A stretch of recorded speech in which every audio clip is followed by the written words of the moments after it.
Boas malta, o meu nome é Rodrigues Agui e este aqui é o meu podcast, os meus 5 minutos. Para hoje, para o cardápio de hoje, para o cardápio de hoje, quero falar sobre uma skill de comunicação, ok? Eu não sou a melhor pessoa do mundo da comunicação, nem sou nenhum expert. Isto é sobre algo que eu ouvi, apliquei e vou partilhar agora convosco o feedback. Saber comunicar é uma skill importantíssima, se não das melhores skills para se ter, ok?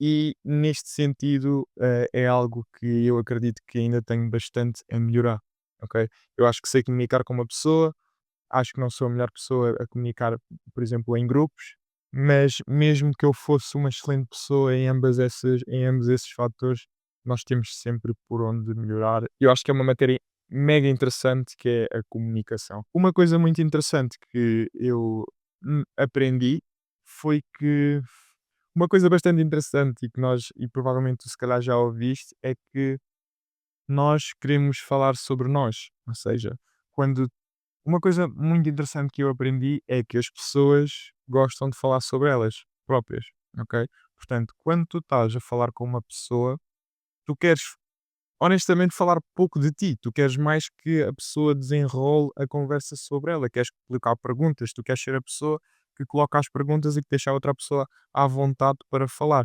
Claro que isto vai variar imenso de qual é que for a situação, mas imagina que estás a conhecer alguém, que queres criar uma ligação mais profunda com alguma pessoa. Tu não vais criar uma ligação mais profunda com a pessoa a contar sobre aquilo que tu fazes, quanto é que tu ganhas ou que desportos é que tu praticas e ganhaste não sei quantas medalhas. Não vai ser isso que vai interessar a pessoa mais em ti. Até porque uma coisa que tens que meter na cabeça é que daqui a 2 meses, aliás, daqui a uma semana se calhar, a pessoa já nem se lembra das palavras que vocês falaram, ela lembra-se de como é que tu a fizeste sentir. Portanto, a partir do momento que tu começas a dar menos importância às próprias palavras daquilo que tu dizes e começas a tentar perceber mais como é que tu estás a fazer sentir a outra pessoa, isso vai ajudar-te bastante na comunicação. E uma coisa bastante interessante e que ajuda muito em eventos de networking, por exemplo, ou em qualquer situação que estejas a conversar com uma pessoa, é tu ires colocando as chamadas follow-up questions. E aqui segue um exemplo daquilo que nós não devemos fazer. O que é que tu fazes?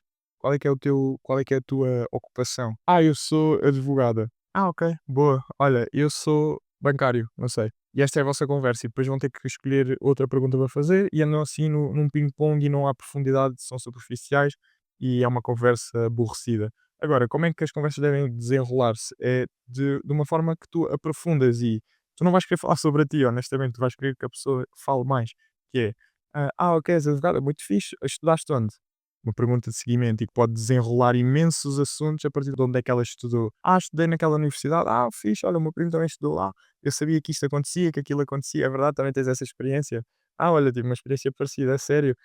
E começam a desenrolar uma conversa de follow-up questions em que tu vais aprofundando cada vez mais o tema e vais pondo a pessoa mais à vontade também para se abrir em relação a alguns assuntos. E no final dessa conversa, a pessoa vai ter um sentimento: "Uau, tipo, eu acabei de falar de uma coisa que eu se calhar nunca falo com uma pessoa normal, ou num primeiro encontro, ou numa conversa assim mais de circunstância, mas somehow ele fez-me sentir ou ela fez-me sentir tão à vontade que eu acabei por falar e verbalizar isto."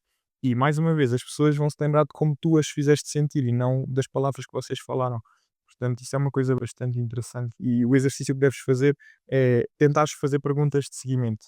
Ou seja, não aceites respostas superficiais. E atenção, claro que tens de ter o mínimo do bom senso, certo? Se tu percebes que a pessoa está a dar uma resposta superficial porque não quer falar ou contigo ou não quer falar sobre aquele assunto em específico, também tens que saber ler a sala, como é óbvio, ok? Agora, se vocês estão literalmente aborrecidos, têm que fazer uma conversa de circunstância, por exemplo, ou estão num primeiro encontro e têm que começar a desenrolar alguma conversa, este tipo de perguntas são aquelas perguntas que vão te ajudar, ok? A sair do superficial e a começares a fazer com que uma pessoa se sinta bem a estar contigo, a falar contigo e que se lembre da maneira como tu a fizeste sentir pela positiva, ok? Epá, malta, mais uma vez, eu não sou nenhum especialista em comunicação, mas eu vejo alguns vídeos sobre comunicação e eu acho muito, muito interessante. E, se, por exemplo, se és um vendedor, saber colocar as perguntas certas também é crucial. Portanto, aqui as perguntas são sempre, sempre importantes. E mais uma vez, tu és um vendedor e te deres a querer solucionar a dor de alguém, tu também tens que fazer as perguntas certas e saber como estar numa reunião para aprofundar mais aquele assunto ou aprofundar aquela dor ou fazer com que a pessoa se sinta à vontade para partilhar esta informação contigo ou que revele e que baixe as suas resistências de venda, ok? Por isso, eu acho que se tu nunca viste um vídeo, se tu nunca estudaste comunicação, é algo que tu deves estudar. De qualquer das formas, uma coisa que eu gostava que tu aplicasses e depois me desses um feedback é relativamente aqui a estas questões e acho que é uma conversa comum. Primeiro, constata na cabeça que as pessoas não se vão lembrar daquilo que vocês falaram, ok? E depois, assim que tiveres a ter uma reunião, procura pensar não naquilo que tu vais dizer, mas sim naquilo que tu vais perguntar, ok? Como é que tu podes ir mais fundo numa conversa, ok? Mais uma vez, saber ler, saber ler a sala e é isso, malta. Até o próximo episódio. Um abraço. Se tiveres a ouvir este podcast no Spotify, peço-te que deixes uma avaliação de 5 estrelas no podcast para conseguirmos chegar a mais pessoas. E se estiveres a ouvir no YouTube, peço que deixes nos comentários alguma sugestão de próximos temas a discutir. Um abraço e obrigado.